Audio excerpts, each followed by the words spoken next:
is a video about Parkinson's and my experience with Parkinson's, and to try and explain what dyskinesia and dystonia is. And they're called the on and offs, which is something that dominates any person with Parkinson's life completely. The Parkinson's essentially is a neurodegenerative disorder that affects the brain, and what happens in my brain is it doesn't make dopamine anymore, and dopamine is the drug that transmits the signal from my brain to my limbs. And without dopamine, I get very stiff movement and very slow movement. I don't get a tremor. A lot of people think the Parkinson's is just about a tremor. It's not. It can present itself in dystonia, which I have.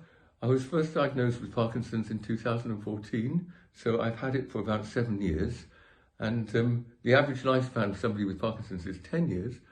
So I'm into the advanced stage of Parkinson's now, and Parkinson's marches on relentlessly.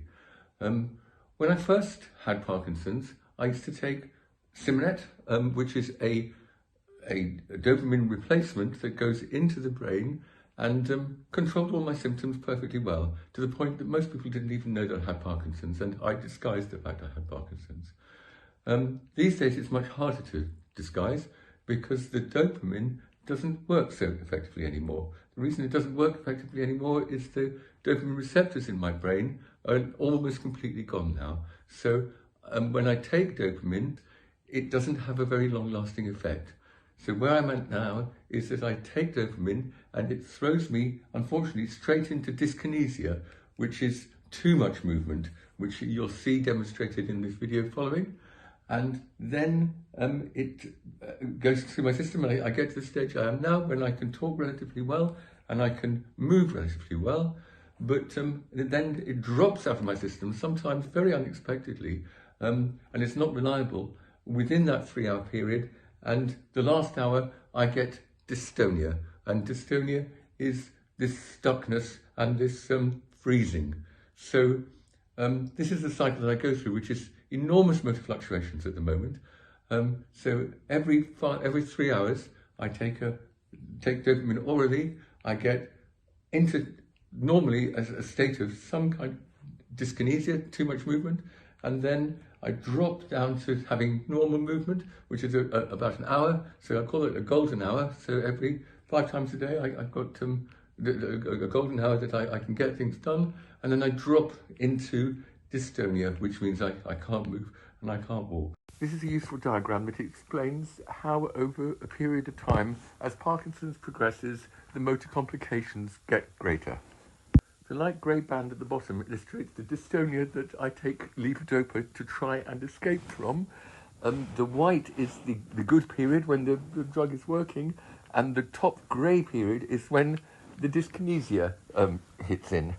So you can see here when I first started taking levodopa how effective it was in taking me out of dystonia and into normal movement.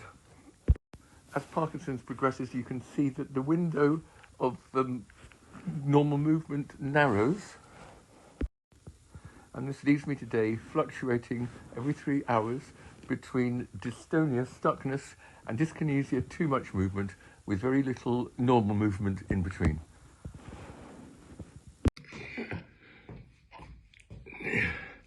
One of the problems that you get when Parkinson's progresses is that although you take medication at the same time every 3 hours, sometimes it can throw you into dyskinesia. This is dyskinesia, which is opposite to dystonia. Dyskinesia is too much movement, so I can't control these movements, and they're moving me, I'm not moving them, and the medication just gives you too much movement.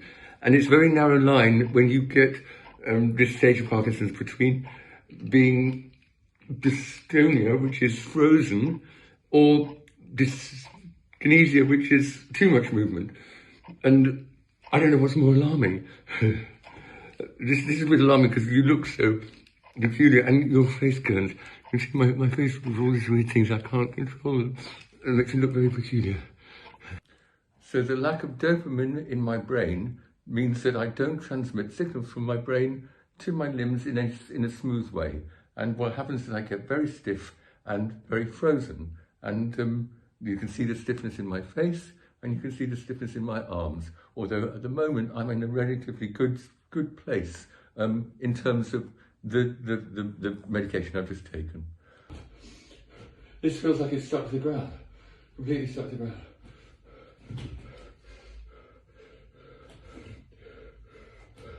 I can move this foot goes forward, this one doesn't go forward.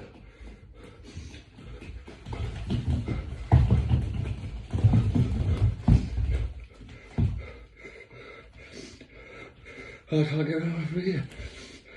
I can't get back.